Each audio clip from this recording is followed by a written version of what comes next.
Shauna, what was the biggest takeaway you guys had coming back from Columbus?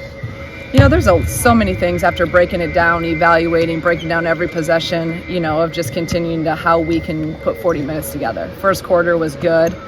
Start of the second, and then we went on a big scoring drought, and I think it was a 15-1 run in about 6 minutes without scoring. And you guys know that you can't do that against anyone. You can't do that, especially against Ohio State on their home court. So we're getting the right shots. We break down every single shot, every single possession. Should I have called something different? Should we done this? We got layups, and we gotta build a finish, and we will. A lot of that just comes from the confidence. So I got to do a better job of just continuing to, instill confidence in our players that you've made a layup. Like I told them, since you've been probably 4. So just be confident, play free, and then we had a great fourth quarter. So. A lot of things to learn. It's about the consistency, possession by possession, of putting it all together on both ends of the floor. Is it all surprising to you that you guys have been on kind of the wrong ends of those runs in those last two high major games you guys have been in? I mean, you want to be on the other end, but they're both, again, they're really good teams. And Ohio State's just they're a different monster with how they play and their press. It's different. Kentucky, there were some things that were probably more frustrating with that game, just because that style, I think, matches up with us a little bit better. But in both those games, we've struggled to score. And that's been, that was been a kind of like, okay, I didn't think we would struggle to score early on, but in both those games, we missed a lot of layups. So that's kind of the biggest thing is finishing. Knowing the way that you coach this team, though, in those 2 games, when shots haven't fallen, it just seems like you have a maturity on the defensive end to still get stops. And I know that was a problem last year. And so that seems like once the water turns back on, you guys are set to go. Yeah, and that's always, you're right. That's how we've always been. We gotta hang our hat on defense and rebounding. You look at Ohio State, I told their kids, we don't even have to beat them on the boards. We just gotta stay close. We out-rebounded them. We had 19 offensive rebounds. That's an amazing feat against a team like Ohio State who rebounds at a high level. But we had 17 points from that. We have to capitalize on that. They're working their butt off to get those offensive rebounds.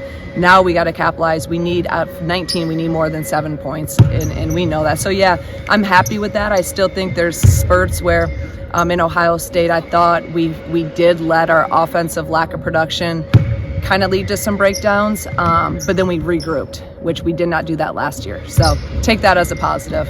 Jen and you both just kind of referenced getting the looks you want, but how do you maybe battle that frustration and maybe that pressing that comes along with maybe not seeing those shots fall for the team? That's a great question, and I think a lot of that is just individually, it's the mental piece of it, right? And every player's different with that. And, some of them would come to the bench and what am I doing? No, and I don't even want to get too technical. It's a great layup. You're going to make them.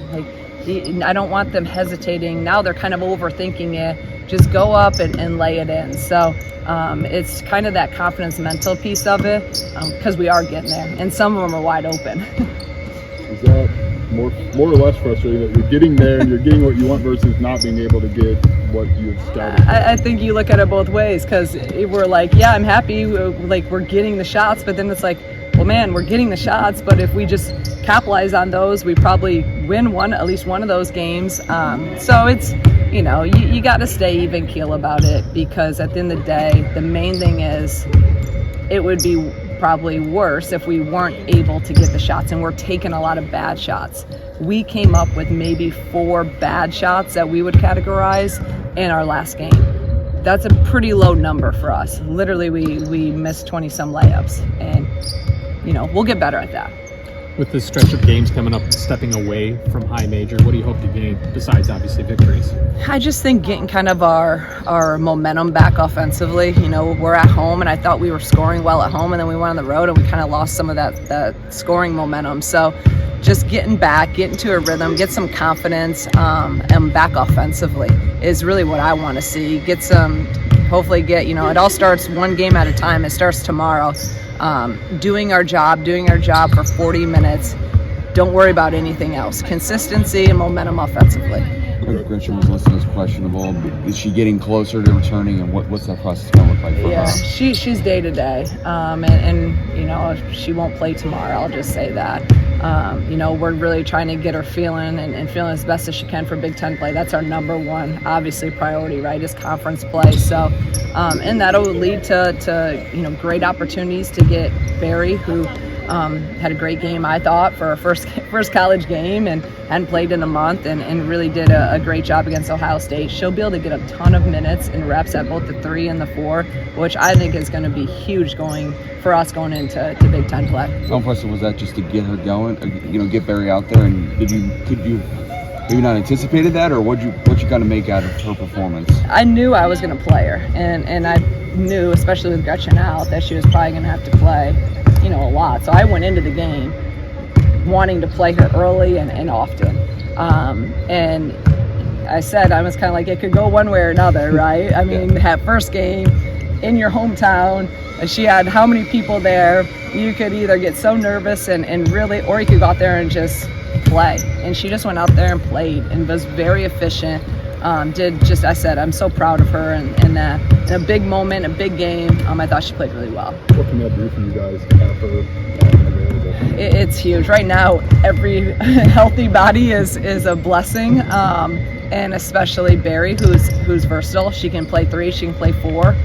Bryn and KB right now both of them are logging a ton of minutes. So now Barry can go and I can put her at the 4, we can give KB a break, I can bump Bryn to the 5, and then kind of vice versa. So that Barry being back and her being able to play both positions will give me more flexibility of getting some people some breaks.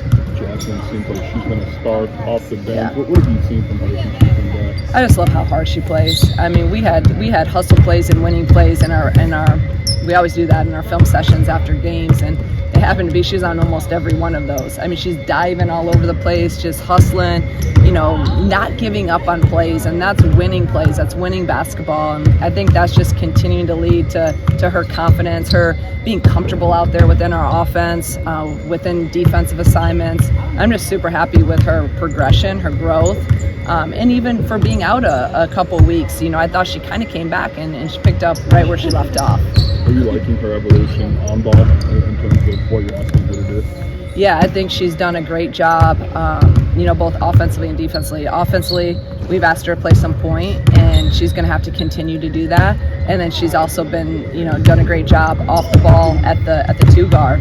And then defensively on the ball, I think she has made huge strides in a short time with her on-the-ball defense and her ability to get through screens. Her and Makira, I think right now, are at an elite level of getting through screens, not getting screened, and that helps our defense so much. We're not having to show as much. Some of that pitch back action and all that, we're not getting hurt on as badly because of those two's ability to get over screens. As frustrating as the Kentucky and Ohio State games were, and I noticed on postgame radio how frustrating you sounded, if I flipped it and you guys weren't getting stops, would it be even more confusing and frustrating for you and your staff right now? Definitely, because that's something that we can control. Right. And we say that all the time, control the controllables. You can control your defense, you can control your effort, you can control your attitude, you can control your rebounding, your discipline to get bodies on people. So those are controllables. And I'm really proud of our maturity and growth defensively and our consistency in that. Much better job as opposed to last year. Last year, as you guys know, we were way more inconsistent on that end. The offense will come and go. Defense travels. So yeah, and again, I even told our team that, you look, we lost 2 games. We're 7-2. By different matters, we're a top 25 to 30 team. And we lost those games not shooting well, playing pretty solid defense, and again, not on our home court. So if you look at it from like the whole picture, and I gotta kind of do that sometimes because you get so frustrated and and the little things, we're in a pretty good spot. Again, our 2 losses have come to 2 of the best teams in the country. So now we got to continue it one at a time. But I think overall, we're in the spot that I probably, would have even thought we'd be at.